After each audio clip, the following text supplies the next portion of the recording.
as I was leaving the shop, and I found out what the problem was, which was something that I figured, and it was kind of easier than what I thought because it could have been way more damage.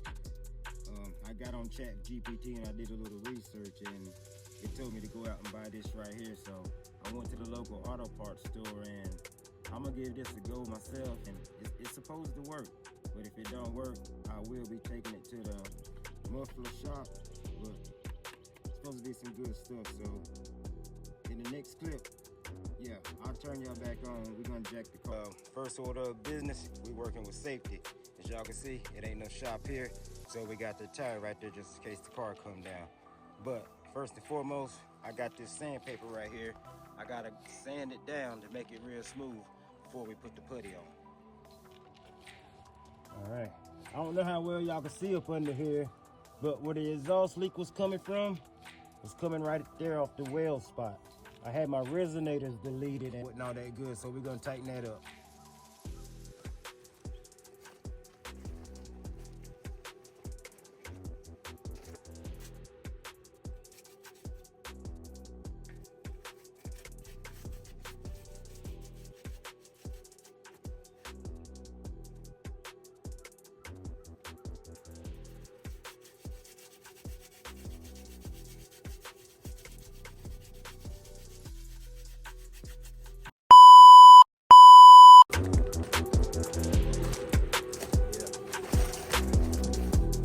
Part of the video.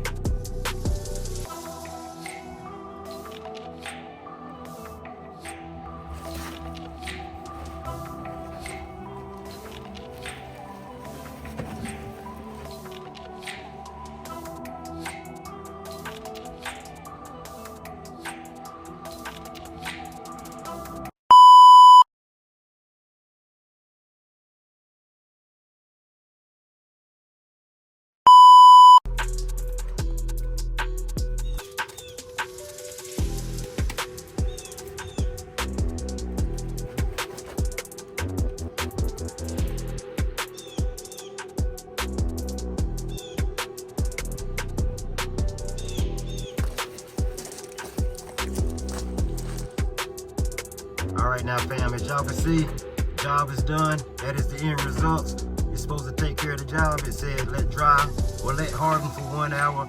It say don't crank the car for 1 hour. And it's let it cure for a whole 24 hours. So I'll tap back in with y'all in 20.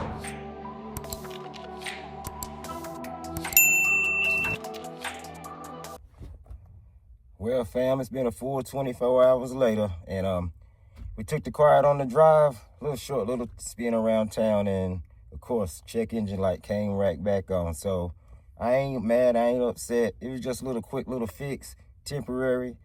But I do know that this thing has to go through driving cycle, so maybe it might come back on. I mean, may go off, I'm sorry y'all, it may go off on its own. I don't know, but at this point right now, the little temporary fix that I tried didn't work, so I think at this point, it's best for me to go to the muffler shop and let the professionals handle the job. So yeah, man, I appreciate everybody who watched, man. Yeah, but like I said, at least we're not chasing random problems no more, buying different O2 sensors and different mechanic shops and whatever. We actually know what the source is. So like I said, we're gonna go to the muffler shop. We're gonna get that taken care of, and we're gonna go for there. Grind don't stop. We built for it. We built by the grind. But anyway, I want to know if any of y'all guys out there had any of them problems like that, O2 sensors, exhaust leaks, or anything to go on with y'all Mustang.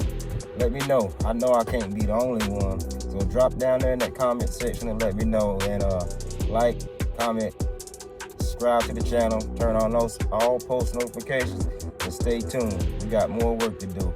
Part 3 coming soon.